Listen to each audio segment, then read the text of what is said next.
podcast. This is Rob, one of your hosts, and joining me this week, Isaac and Patrick, co-hosts, and my friends that are always here. What's going on, guys? Yo. Hey, what's up? Nothing, man. Work has been just terrible this week, and I'm just like, I'm over it. I'm over it. I'm tired. I'm cranky. I'm talking a lot of crap, but it really isn't that bad. Other than the person that had to go to work at like 3 o'clock in the morning or whatever it was. Oh, Why? You could really be called in that late? Yeah, I didn't have to go in. I just had to wake up and handle something. The problem with your computer is you just need to restart it and then just go back to bed. That type of thing. Yeah, exactly. Yeah. I thought you were telling me I needed to restart my computer right now. No. But no, yeah, that's exactly what it is. Oh, yeah. So, Epic, how was your week, man? Did you turn it off? Huh? Did I turn what off? That was me on the tech support Oh, call. okay. We lagged out a little bit there. Epic, how was your week? it was eventful. I mean, uneventful. It was a good week. Just kind of got stuff done and caught up on a bunch of stuff and keep pushing forward with the house. Anything new on that or no? Man, we're looking like we're closing in the 15th. So, Awesome. Nice. yeah. You excited or have a place of all your own? Yeah, I'm excited. I mean, there's a lot of financial freedom I'm giving up to move into a house. But on top of it, I'm not throwing money away anymore. You know what I mean? Mm-hmm. For Yeah. rent. Not that I, mind because my rent's so cheap, but it'd be nice to.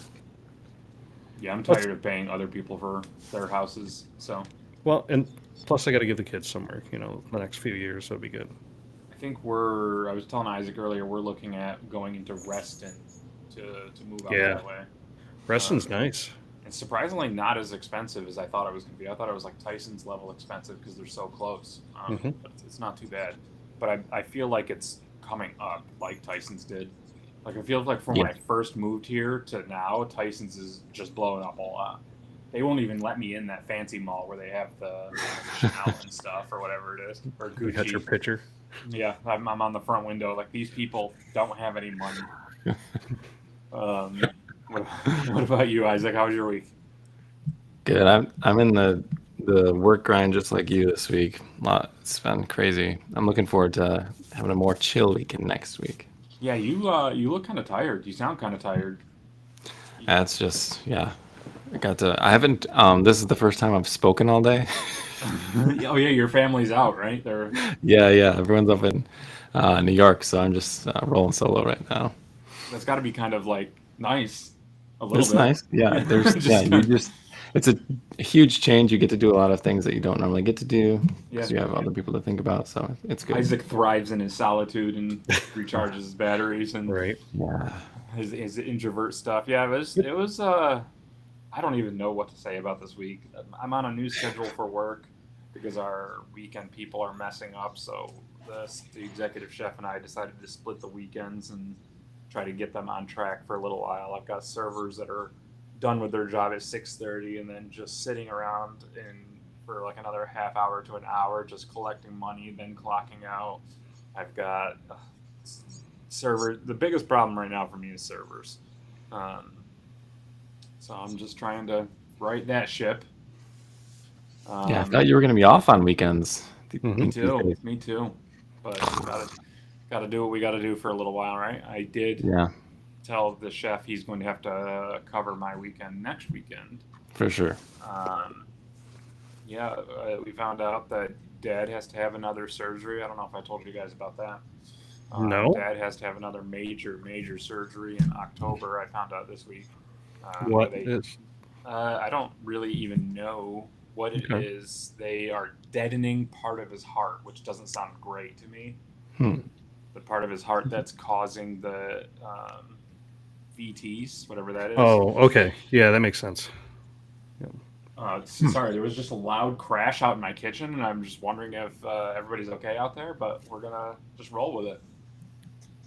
Really good here. Like, okay. If you get murdered on here, can we just let it run and we'll finish it just out? keep going. Just keep. Should I send you guys the Yeah, background for you this should. before in case it happens?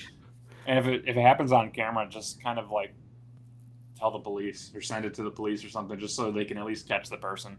Mm-hmm. No, earlier what I think is earlier I did the dishes, but I didn't put the old dishes away, so I tactfully stacked like all the dishes on top of each other. So if one wrong dish moved, they would all go crashing, and I feel like Catherine just discovered that. Oh no. Well, it's her job to put them away. It's my job to wash them. Okay. So Tactically. yeah, tactically. Thank you, tactically. Tactfully. Jesus. Tactically? It's been a long week. Is that what you said? Nice. I said tactfully. Well, there's tactfully, which is like, with grace, with tact. Yeah. But then there's tactically, which is like tactics. Okay. All right. So you guys have been playing a game, I hear. Have we? Yeah. Oh yeah, this whole episode we were going to talk about this this game that we've all been playing, Expedition 33. Isaac and I kind of have been talking on and off about this game for a year now since they've announced it, and then Patrick. Yeah, when was the? You let's sent me the trailer when you first got it, right? Yeah, let me look up when the first trailer came out. Epic, you joined. What made you kind of jump on the bandwagon for it? I don't know. I think because I wanted to prove you wrong that I like, tactical RPGs or tactically RPGs. Yeah, you wanted it, and then you just got sucked into it. Sucked into the canvas that is the game for sure. That was good. That was good.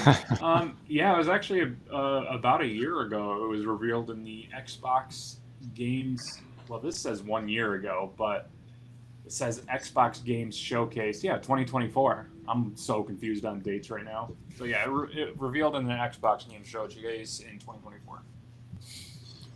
And then we've kind of been looking at trailers for it ever since. I'm going to talk about a little bit of the background of the studio and the game, and then we'll just kind of talk about our thoughts in the game. This is our first episode we've kind of dedicated to one game, right? I think.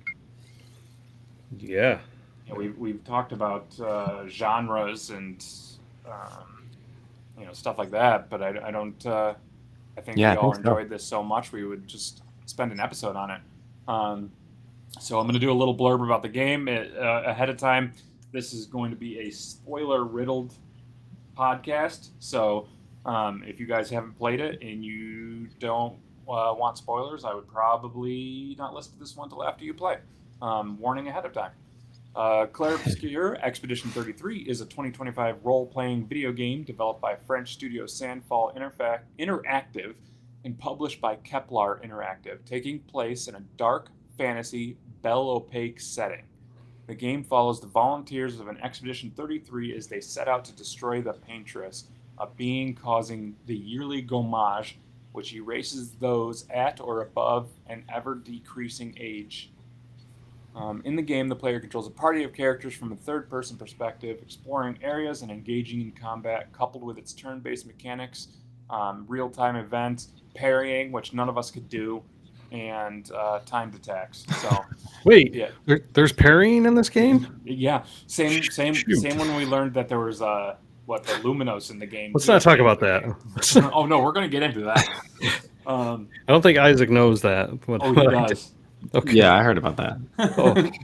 So the ideas behind Clair Obscur originated in 2019 with Guillaume Brochet, an employee of Ubisoft, not long before the COVID-19 pandemic, soon turning into a passion project, kind of just like a side project for him while he worked for Ubisoft.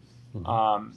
It was inspired by his childhood favorites, most notably Final Fantasy. He sent out some requests for help to craft a demo to a group of other developers. He knew as well, and he actually went on Reddit and looked for some requests too. In order to focus on his project full-time, he ended up leaving Ubisoft and formed Sandfall Interactive alongside Francois, an old friend and fellow Ubisoft developer, Tom Gierman. The three co-founders would soon be joined by Nicholas Maxon and Jennifer Svedberg-Yen and Lorian Testard, the six forming the kickoff team. Maxon Frankum, the game's art director, was discovered and recruited off ArtStation, and I find this story about how they found everybody like super fascinating. Svedberg-Yen was one of the voice actors who had stumbled upon the indie video game forum where he linked a track from his. Oh, no. I messed that up. Oh, this is Lorian. Lorian Testard is the composer of the game. He was discovered by Broche through a post on French indie game forum, linking it to his SoundCloud. So they just listened to this guy's SoundCloud and brought him on board. So I thought that was super cool.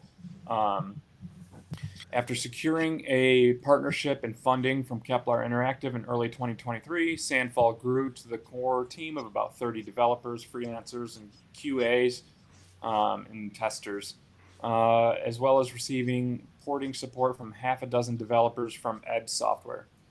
The studio also notably hired performance capture artists, brought in noted professional voice singers, voice actors, including Charlie Cox, Andy Serkis, and Ben Starr. You guys, I guarantee you've heard Ben Starr before.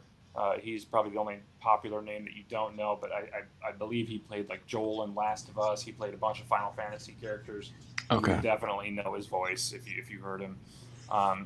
Cox jokingly stated that he was in the studio for barely 4 hours to record his dialogue and felt like a fraud over being lauded for his performance.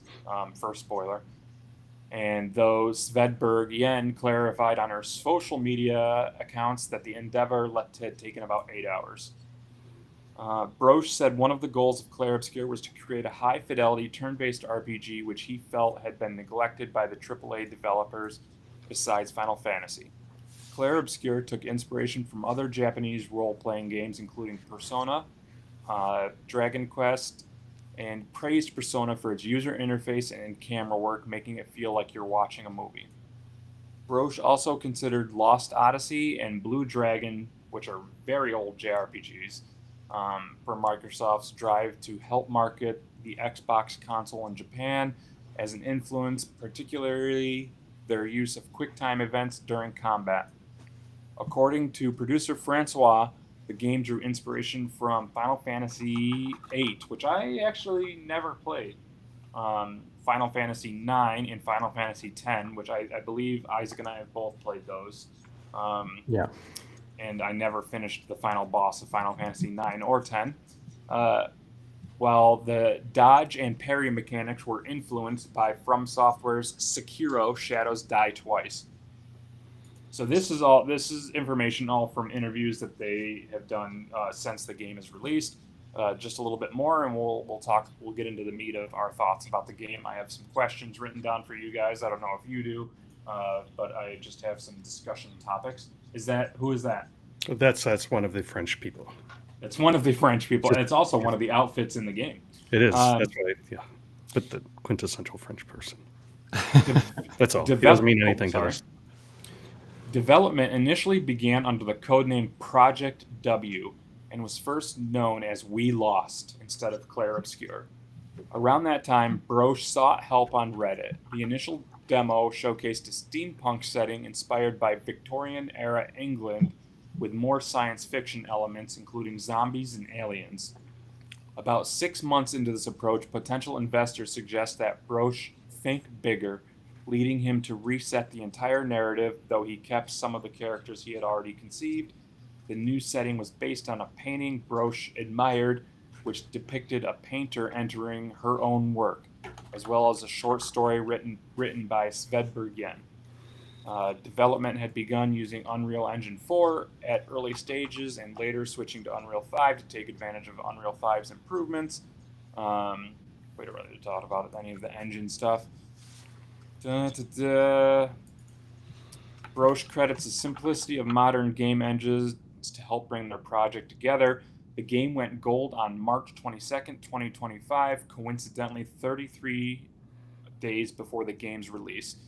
The physical version of the game was distributed by Maximum Entertainment, and Clair Obscur Expedition 33 was released for Windows, Xbox, PlayStation 5 to universal acclaim, selling over 3.3 million units within 33 days of release. 33. A lot of 33 A in lot there. of threes there, yeah. It's a magic number. They planned it all. So is any of that like new information for you guys or no? I think we talked about this when we first got the game, right? Didn't we start through this? Yeah, a little bit. And it's so amazing kind of how their story goes, coming from a big box developer and kind of falling out and actually pulling the team together that they did to make such a masterpiece. Yeah, and there was it was a lot of it just luckily finding people in certain areas that helped evolve this game. When I look at videos of this studio, they all look like close knit people, and they all enjoy each other's company, and their rap party was cool. They had just the developers, and they genuinely seem like interesting people. Yeah, Mhm. there's the core studio. They've even Yep. come out and said, even due to their success, they have no plans to increase the team size. They're happy with their team size, and they just want to stick with what they have, including Minoko, their happiness manager. So Minoko is a character in the game. Their dog is also in the studio named Minoko, so they a little tribute to him. Epic, we'll go with you first. What were your favorite parts of the game overall? Your favorite part? Yeah, so I was just thinking about what drew me into the game, right? Mhm. So the only reason I think I played this game was, besides proving you wrong, the steampunk, right? So it's set in a different steampunk type era back that, alternate universe type thing. And I dig that. Like, I've always dug it. Like BioShock, games like that have always kind of pulled me in because of alternate universes and things like that. But man, what a game! I first started, I didn't think I was going to keep playing, and then as soon as we left the main island and the Gamage happened, I started digging it, and the soundtrack and the lack of parrying on my part, but parrying. It just all. Yeah, and I'm glad you said the soundtrack, because there are so many times in the game where I just had to kind of put the controller down and be like, "Oh my god, this Yeah. music is amazing!" Especially during one of the late stage fights, the Renoir fight. I think it's like an 11-minute song. I think I play it on my way to work at least once a week. Yeah, I actually had the soundtrack too. I played it a bunch, but just it's not a traditional game in any sense. It's not a traditional Final Fantasy game either, which I don't really get into those games very much anymore. It was more in depth. It had a better story. Like the story was well thought out. Yeah. What I think is it's like we're not following a bunch of 16-year-olds destined to be the Dragon Lord or whatever it is. Yep. We're following adults, trying to find a solution to this problem. Yeah, that's constantly counting down, right? Like if they Yeah. don't find a solution, they're Yeah. next. Isaac, what was your absolute favorite part of the game? Yeah, well, should we give the premise though, like the plot? I mean, Didn't I do that the first thing? Well, of like what the game is about. Yeah, I did that before all the background. I can do it again. Well, so like, I think what Isaac's talking about is, so the game is set with a group of people that every year the painteress goes down a level. So they start at what, 70 or 80? And 67 was the. Oh no, they've done it for 67 years. So Okay, far. so 68 or whatever. Yeah, so No, every I year. think it started with 100. 70. No, it didn't. Can you 100-year-olds out there doing the expedition? I think it started with No. 70. Okay, No, we're gonna look they this up didn't right have now. to have those. What? They were just like, why is everybody Oh, dying that's yeah, and 100? you're right. They didn't understand what it was until there was Yeah. some background. Did I send that to you? We talked about it, I think, So- offline, but Yeah. So they didn't understand what the Gomage was until 67. So they were waiting for the Gomage, and they chalked it up to like disappearances and stuff because they didn't have that many people that age. Right. And then like two 67-year-olds disappeared or something like that, or two 88-year-olds in front of everybody. So they started being like, oh, putting two and two together. Yeah. But to go back, so every year the painter's counts down, and the people that are that age disappear. They turn into whatever Fugazi, whatever it doesn't exist. And to fight this, the townfolk actually banded together and said, okay, you're turning 33, which is the next Gomage. You're going to go and try to stop it. So it's your turn to adventure because you're going to die next year anyway. So you need to go try to figure this out, help us out. And, one thing I didn't say is, man, that opening scene as soon as they made it, that really D-Day. screwed me up. D-Day, like just landing on the beach and just everything going to shit immediately. Yep, because it really built a story, right? And then, so basically they take a ship over to Island and fight their way up to where they have to be to take care of the situation or at hand. Yeah, and man, there was a lot of, they set out on this journey pretty much knowing that they're destined to fail, right? Yep. Like it's essentially a suicide mission, and they Right. know that they have a choice whether they sign up for the expedition or not, and that's why we have Mael in there who signed up for the expedition, even though she was 16 years old and not 33. But how much would that suck? Like knowing that in a year you're going to vaporize into rose petals or whatever Yeah. it may be. So, So- back to you. Oh, go ahead, Patrick. No, I was just going to say, so that's the famous tagline of the game, right?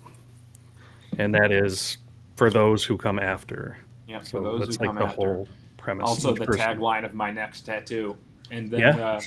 we've seen so many memes on the internet, right? Like on paper or toilet paper dispensers in public restrooms. Like, don't Yeah, for those who come after. that was funny. Yeah. Standout part for you, Isaac? I don't know. Part of the game, it's hard to pick Out of all of it, I know this Like- was kind of a general question. Just Yeah, maybe like your favorite What- thing what I about like, the yeah. game. yeah. We talk about games on here a lot, and you guys all have, and me too. We all have different things that we like in a game that makes games our favorite. And for me, like I know I've said it on here before, it's story and gameplay. I don't really care about graphics or things like that. I want a really good story and I want fun gameplay. And this had like the top story that I've had in a while. And I guess my favorite thing about this game is when you first showed it to me, I immediately knew this was not going to be like any other game that we've played, or it's very different than any game that's come out even recently. And I've been, through a long period where I haven't even really played any games besides, Fortnite with you guys on Saturdays, because they kind of felt like all the same. Like, I've played this before, so nothing really drew me in. But when I saw that trailer you sent me the first time, I was like, this is different. This has a different story, and this is interesting. And just how So I in wanted that to play it. trailer, like they lined up like the drop in the music with the what are they called? The special moves. The Hepic, help me out here. Oh, the special moves? Yeah, the special moves. What are they called now? I can't even remember. Oh my god. Moves. The ones you never used? I don't know. Because you had to time those as well.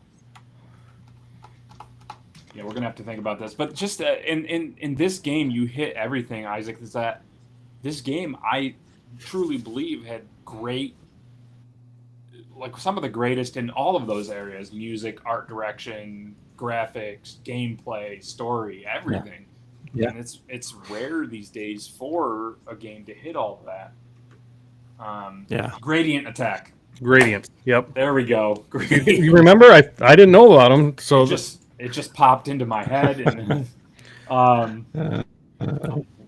what about? Is there anything that you guys really didn't like about the game? Yeah, I have the smallest critique. Okay. all right. The game, the way they made it was very long hallway. Like you're running down the hall and there's nowhere else to really go.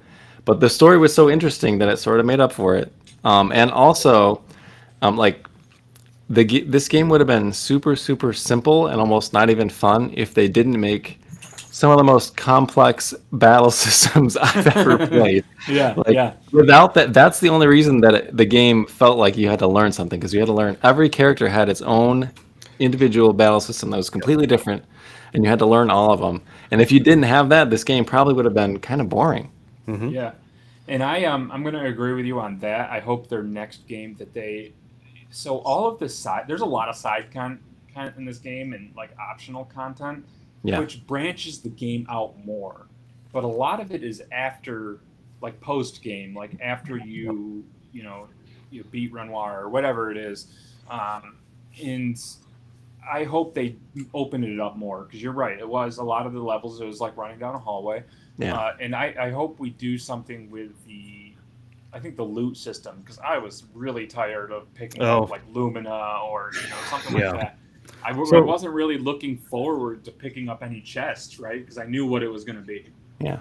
Yeah, so at first I tried everything to find every chest in the level, and halfway through I'm like, what am I doing? This is I don't need to find another Picto or Lumina or whatever. Well, that's because you didn't know what Lumina were for, but No, I'm like, what is this stuff? Oh, man, I got Lumina again. Damn it. What is this? Junk. Just throwing it away. Is that anything you didn't really like about the game, Epic? Yeah, I kind of feel like exactly what Isaac kind of mentioned, because the higher level areas were really cool when we logged, like you zone into them and you're like, oh my god, I'm gonna have to figure out how to fight this guy, until you realize that you can't do anything against him because he's so high level. And that's late game content, right? And that's great. I love late game content, especially after you beat the game and trying to hit everything. That's awesome. I'm not that person, but I really feel like they could have did a little more with that. And a disappointing thing for me was a lot of the story was locked behind late game content. Like there's a lot of stuff that you guys and I probably didn't experience that I had to read later on like Reddit or something like that. I'm like, oh, okay, that makes sense. It's like one of the expeditions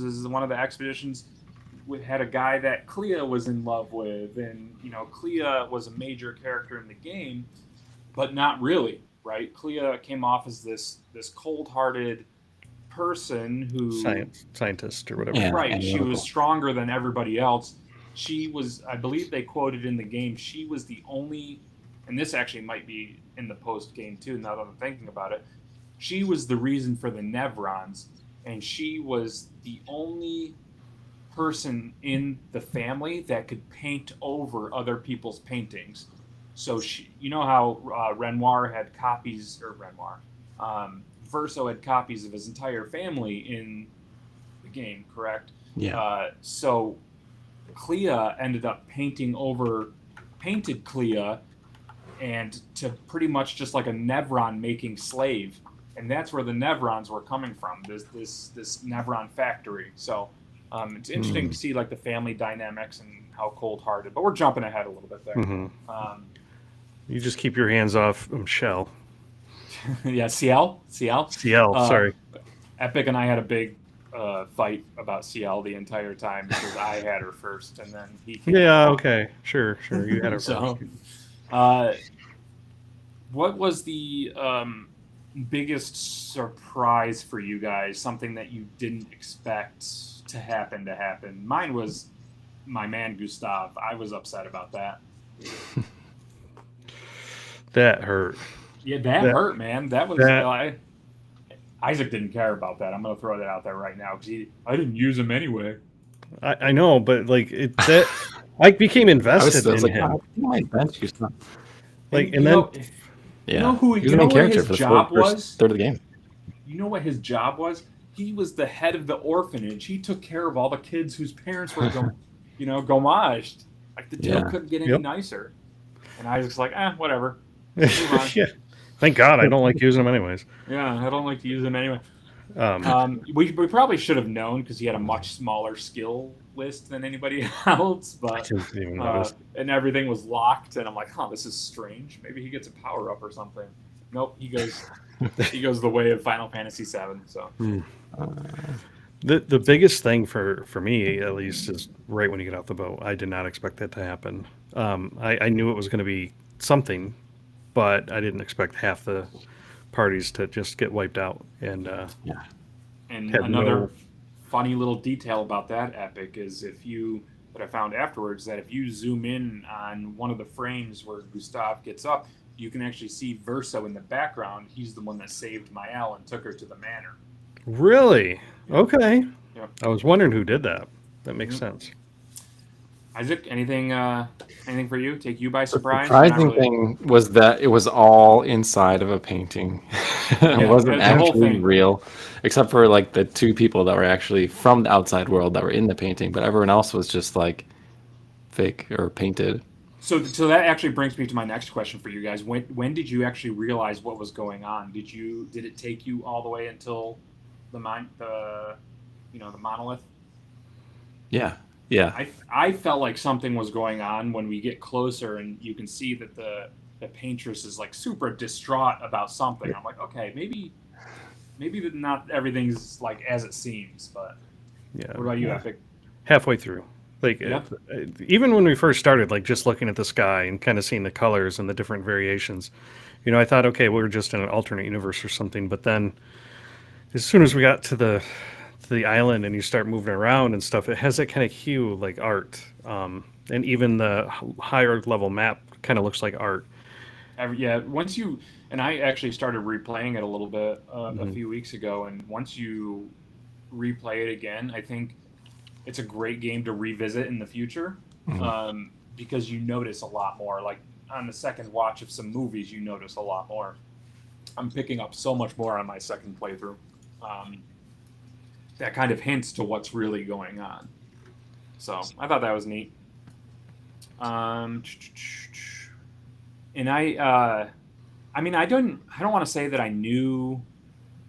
didn't figure everything out until it was told to us, but I did figure out parts of it, like the paintress wasn't really bad and that type of thing, you know. You told Um, me that. Yep. yeah, You mentioned it. I'm like, oh man, I was having a problem. And he's like, yeah, I don't think she's bad. I think something yeah, else is going on. yep. That was one of our early, and Isaac was tight-lipped the entire time. He didn't tell us a thing what he thought, and I was so mad about it the entire time. He was I didn't so want. scared of listening to my voice confirmation or not, you know. Yeah, yeah. We tried to We get you to say something too. Yeah. even before the game even came out though, we said like a common thing that games do is like they will build up the bad guy to be this huge thing. You spend all the time getting there, and then when you get to there, you find out that's not what it is. We even said that before the game was even out. Like Really? we kind of called it a little bit Yeah. because that's such a common thing to do. I think they did it in such a way that it felt new, and Yeah. it didn't feel like that we've seen before. And one of my favorite parts is when you fight the paintress, and it's she tears a hole in reality and starts throwing shit at you, and Mael's just like, parry it, It's like, Yeah. what? So like, well, Yeah. okay, what am I parrying? Yeah. So yeah, there's a lot of stuff that's really cool.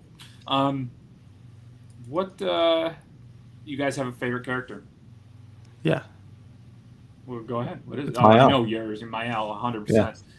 I don't know why. Just like I sort of felt like she reminded me of my daughter a little bit, so I kind of liked her a lot for that. Yeah, that's cool, man. Like she was kind of your daughter's inquisitive, and she wants to learn, and you can see that in her, and that's kind of Mael too. So Yeah.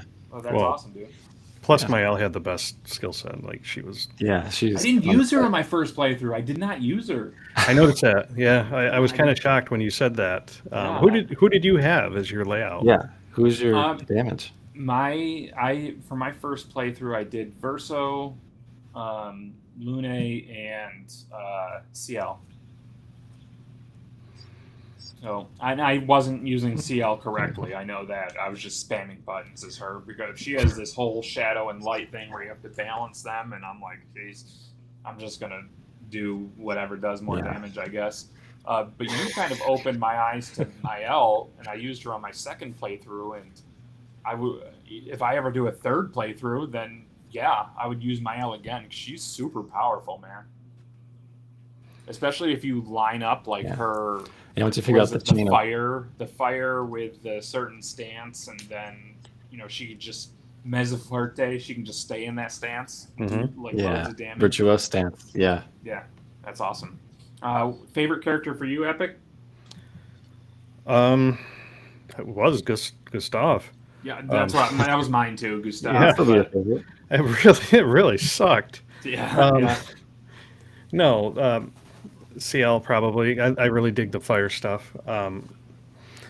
But Mael, like hands down, was the core of the group, and especially seeing how she progressed through the story and learned more and more about her heritage and what is going on. But I did like Minoko for comic relief for sure. The whole like back and forth between him and Verso, good. That killed me for some reason. And then like what is it, during one of the Axon fights when he's shooting masks and masks are like attaching to everybody, but they're just bouncing off Minoko's face. That cracked me up. That's right. And the little detail is when you Minoko, his theme music is like this jazzy stuff. Mm-hmm. And if you pay attention to when his theme music starts, it starts with like this distorted voice going like bow wow wow after like the dog or something like that. Remember bow that, wow. So, I never used him once, so I don't. Wow. all right. Well, you had that's messed for up. one point. I see all these memes of like Minoko staring at Lune's feet because she's barefoot all the time and he gets his powers from people from their feet or legs or whatever it is. So. That's funny. What type of forums are you on, buddy? You don't want to know. 8chan, what is it? 4chan, 8chan, 9chan, whatever it is these days. These degenerates are hanging out on. All of them. Yeah. So it's. And did you complete any of the mansion, Isaac, or no? What do you mean complete it? Like the manor, as you opened more doors for it, it told a lot more backstory about the family. And there's a lot of hidden things in that mansion. Okay, too. yeah. I definitely didn't get all of them, but I found a few doors out in the world. Yeah, like Minoko and Noko were the dogs of the family too. Like their dog dishes with their names on there as well.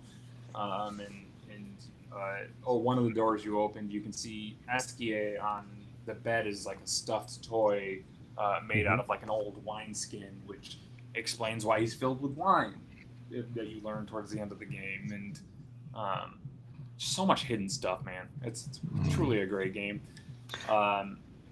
Did you guys catch on that Eskie was the one who saved CL all those years ago when she tried to kill herself? No. Yeah. What? Yeah. Every time Eskie saw CL, he's like, "Oh, the one that's not a very good swimmer or something." And then people put that together that he was the one that saved her and brought her back to land. So Makes sense. talk about another standout character, man. Oh, dude, he was so good. The wee and the woo. Yep. He barely did anything. Like, he barely said anything, but when he did say stuff, it was pretty fun. Yeah, he was good. He was good. Better than the Rocks. Remember the Rocks? Oh, Francois. Francois? The turtle? Yeah. Yeah, did you see the whole intro for Francois when he starts fighting you? You know how it pans into you getting ready to fight and everybody pulls out their weapons and stuff.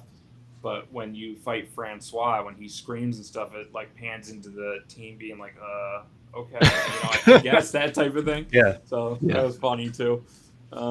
Yes. Who was right, Aileen or Renoir? Say that again? Who was right, Aileen or Renoir, the mother or the father? I think I they're guess we both should wrong. talk a little bit about the backstory, right? Like, it's Yeah, not, I guess explain. So we're talking this whole thing is this takes place, again, spoilers. If you don't want to hear it, please turn off. Um, this whole thing takes place inside a painting that their late son painted, and this has a last piece of his soul trapped inside the painting. So to stave off her grief, the mother went into the painting to spend whatever time with the soul of her son that she can. And this family is a group called the Painters, and they have a war with a group called the Writers. And the Writers started the fire that killed Verso. Um, so, and Mael, or Alicia, was severely scarred in the fire. So she ended up going into the painting as well, and just because she liked to live her life without all those disfigured scars. And then Renoir went into the painting to try to pull his family out of the painting. So basically, Aileen didn't want the painting to be destroyed. Renoir wanted the painting to be destroyed so they can deal with their grief for their son instead of like prolonging the poor part of his soul's in their painting the entire time, and trying to keep up with Renoir gommaging everything. So, who is right? They're both wrong. Yeah, and why do you say that? Because it's wrong for the mom to just stay in the painting forever. She can't live in there. She has a family who needs her in the real world. But the way that sorry, I forget the name. The dad was trying to bring her back was also wrong. Like trying to just destroy everything and make her come back. It wasn't going to work out. To like forcefully rip them out of the painting. Yeah. Well, and it seemed like they had Mael, the real Mael, with the dad all the time. The white ghost figure, Mael, and it seemed like he kind of had her in the same thought process. So that took me a little while to understand that the Renoir you fight before the Paintress and the Renoir that you fight at the end are two different people, right? Like one's the painted Renoir and one's the actual Renoir. Just like the, one, Alicia's in the painting, but she's also Mael, that type of thing. So there's a painted version of everyone, whereas the painted Renoir was trying to keep his family alive inside the painting, meaning Mael and whoever else, Verso, adult Verso. Whereas real Renoir was trying to keep his family together outside of the painting. So everybody thinks that they're right, and they're going about it a different way, right? So yeah, I think you're right, Isaac. I don't think there's a right and wrong way for either of them. Epic, did you have any thoughts on it, or? I kind of feel the same. Like even at the ending part, I felt bad for what I picked compared to what it could have been. Oh, that's the next question. Yeah. We gotta talk about that. Yep. So that was the last question I actually had about the game. Is what in this has actually been discussed to death on forums and everything. Who had the better ending and what ending was right and which one was wrong. The ending came between Mael and Verso. Verso wanted to destroy the painting, and Mael wanted to conserve the painting to keep the soul of her brother and her friends that she's befriended, and bring back Gustave and everybody that she's gotten to know. So again, who was right and who was wrong? Well, they show you the consequences of each choice too. Right. So what do you, I guess maybe there's no right and wrong. Which ending did you prefer? Myself, I like Mael's. So just keeping everything going and the cycle beginning again? Unfortunately, yes. But just because of that end scene when they're in the auditorium and she turns into her mother, or turns into the next Paintress, right? Yeah, exactly. Yeah. What about you, Isaac? Yeah, I still gonna go Mal because I really never trusted Verso the entire game because he was always holding back something and never telling the truth. And I'm like, if you haven't been telling the truth this whole time, how am I going to trust you now at the end? I just didn't trust him. And Mayal was saying like she wasn't going to stay in there forever, and I believe her. She was going to come out at some point. But the whole with her like mutating into the paintress or whatever proves that she hasn't gone out yet, right? And she's starting to Yeah. cripple herself. And I actually I picked Mayel's ending first, but I actually side more with Verso's ending because it let the family grieve and move on as a family outside of the painting, right? Like they should. And it's whatever you believe, in the higher power, or God, or whatever. It let Verso's soul go to rest, right, and do what instead of being a slave to this painting. But we could probably debate that all day. Well, on that thought though, Mhm. who is Verso to say that everybody else in the painting should die? Like, Right, and at the same and that's time, what is right. Is Verso's doing. these people, they create these worlds. The painters create these worlds, and as far as they're considered, they're sentient beings within these worlds. So how should Verso be able to make this decision for all the people in that world? Yeah. And you could see it during the reactions at the end, right? Like CL went over to, she didn't actually touch Verso, but she gave him some care that she understood, right? And then whereas Lune was like, no, fuck you, dude, that you're doing this, and didn't even come in the portal. She just sat her ass down outside and gave him an evil glare. So Yeah, because I mean, what if you think that was her job to save everybody, but yet they defeated everybody and they got to the end. It was great, but now he's going to kill everybody. yeah, and that was genocide, right? Yeah, So it's I think that stuff between the painters and the writers is super interesting. I would like to. Yeah, we my didn't get to dream- learn a lot about that.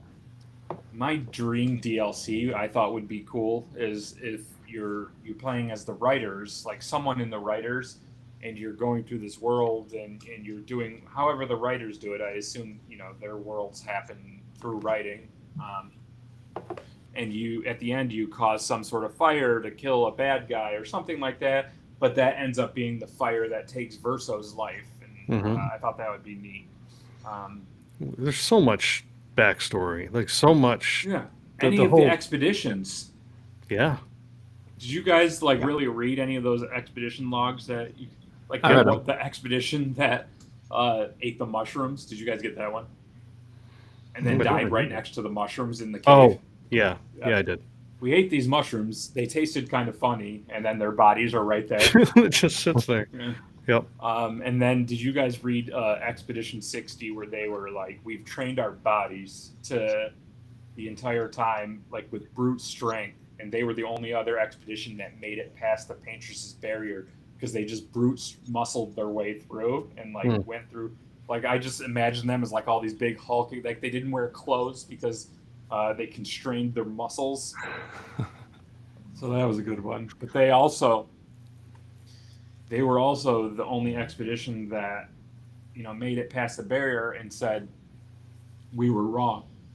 It's what lies beneath the monolith that we should be dealing with, and That's right. I'm trying to make it back to Lumiere to warn everybody, but obviously he didn't make it back. So So you said something about clothes. Did you guys participate in any of the clothes hunting? The outfits?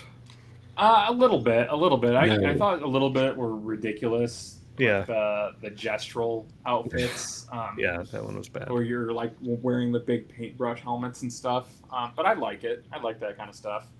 But man, am I so happy I wasn't wearing like a ridiculous one of like the French beret baguette outfit during cutscenes, because that would have taken me right out of it, I think. Yeah. Yeah.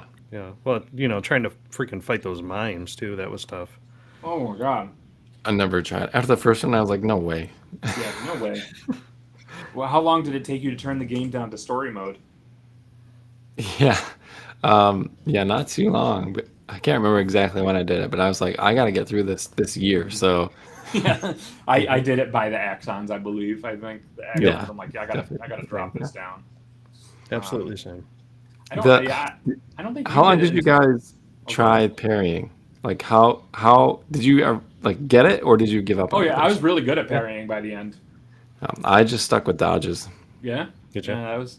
Yeah. I forced myself. It was more like the bosses. You go in the first boss fight you do is learn the moves, and then the next one you go in is um, the parries. And But you gotta kind of emphasize the different moves that these bosses had. It's not just like, oh, it's every 2 seconds they hit you.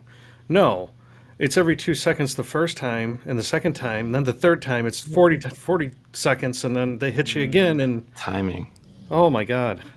yeah, and they one of the super bosses at the end game, um, he does a 17 hit move that you have to parry or you won't survive. Yep. So that itself was like, yeah, I will never play the post game stuff because I can't do this. Like I Yeah. can parry one or two moves, but 17 in a row, forget about it. Yeah. So, I'll be um, honest with you. I fell off. I was doing one of those side quest end game things, and I fell off the oh, the whatever I was stupid playing. gestural jump things. Yeah, and I'm like, Oh, I'm done. I'm yeah, done. yeah. Did you So do any that of those, Isaac? No, I don't. What are you talking about? Oh, they were so. I mean, it was cool. The yeah. Jestrels have this like whole carnival thing set up, and Yeah. they have the casino. They have, but this one was about climbing. Like it was like an obstacle course, and you work your way through it. There's a lot of post game stuff, man. You should I poke don't think around I don't think about sometime. that one. But there's there's more. A Yeah. lot of the post game stuff revolves around Clea and the family than anything else. Just different backstories about them. Whereas Clea seems like a hard ass outside of the painting. She leaves like messages of encouragement around for Mael during like some of the post game stuff, and but then she Hmm. enslaves her own painting, and the super boss is her ex lover that she shoved something in his head and brain rotted him, so he was just a mindless. So yeah, she's not a great person. I don't know. Mm-mm. I'd like a DLC with her in it too. So yeah, did you guys have any questions about the game? That was all I had. My one question is, what are these guys working on next? Do you know? Does anyone know? Nope. I think that they're gonna win Game of the Year for sure during the Game Awards. Yeah. Yeah, There is going to be more story to the Expedition world. I think we will see some story DLC. I'm not big on DLC, but for this game, I would play it. Yeah. What about you, Epic? You got any questions? so the only like real questions I have is the the the white, like the ghost Mael, right? I Mm-hmm. don't understand. So that was the real Mael? Mm-hmm. Yep. Okay. So the one with the mask that couldn't talk, half mask, Mm-hmm. was the real Mael. And Yep. okay. And so you see also, um, you come across these people in the game without faces, and like a woman that says, "I don't want to talk to you," and Yes. you like Yes. boy and stuff like that. That's Verso and Clea and those guys. Just fragments of them inside the painting or fragments of their soul, that type of thing. Yep. That makes sense. And how awesome was that boss fight music for the last time you fight Painted Renoir, the one I was mentioned earlier with You want to go there? You want to go there? it is. And when I learned that this fight is or that song is basically Aileen and Renoir singing against each other because there's no harmonizing, right? It's just clashing vocals the entire Yep. time. It just elevated this game so much more for me in my mind. Yeah. So, do you guys know about Pictos? Yeah, no. Could you Oh, enlighten us? How does that okay. work? Well, I found this out at the boss fight. After the entire game, I struggled and just had a hell of a time trying to get through this game. And I was like, God, this is really hard. And I get to the end, and I'm trying to fight Renoir, and I'm doing everything I can. I've played it probably 16 times. I keep dying, and I was on Discord or something with Robbie, and he's like, "Well, make sure you got your Pictos right." And I'm like, "What the hell are you talking about?" And he's like, "Yeah, you hit this button on this thing, and you have all these things you can select." And I'm like, "So, I'm like, wait, what?" See, now So you have to do another playthrough with full Luminous. I know. So I logged, I did it, and I looked at it, and I think I sat there for like 10 minutes, just like, mother effer. Configuring that. So I played the entire game without any help of the Pictos. Without any How did you stats. get Nice. any AP? His health points were like 462 on Renoir. Like Yeah. He was legit, like one-shotting him. I couldn't stay alive for anything, and I just thought it was hard. I'm like, oh, this is a really challenging game. Maybe I just suck really bad, Yeah. and which I do, but So I think to wrap it up, guys, before we go play some Fortnite, Isaac, overall slice rating like we do for movies. Yeah, I think we hit on this a couple weeks ago, but this is 9.5. All right, Epic. 9.5 at least, yeah. You know what? I'm going to be different. I'm going to go 9.75. Yeah. So yeah, do you guys have anything else for the episode? Nope. All right, Looking guys. forward to their next stuff. Oh, Epic, do you want to talk a little bit about your movie for next week? Yeah. So for next week, I chose The Dead Don't Die. I've been playing 7 Days, 7 Days of Dead or whatever, 7 Days to Die, with one of our friends, Darth and Jansky, and then we got you and Gucci in there for a little bit too. Sure. And it's a zombie survival game, and it kind of got me back in the mood for zombie movies. And I don't know why it popped up, but I started watching it again. It's a Bill Murray flick. It's really good. It's controversially good. So Yeah, it's got some. I watched it a couple months ago. I remember enjoying some parts of it, and then some parts kind of dragged for me. But we'll get into it on the podcast. It's a great pick. Yep. I love horror comedy movies. I watched another one alongside that, like Werewolves Within, with that chick from AT&T with the huge boobs. I like her. That was a good She's in one. movies? Yeah. You should. Maybe I'll do that movie for one of my picks. I don't know. But yeah, we're looking forward to it. Watch it if you want to watch it along with us for the next episode. So, as always, be kind to yourselves, each other, and your insides. 'Cause Pizza After Midnight's a young man's game. Later. Peace. See ya.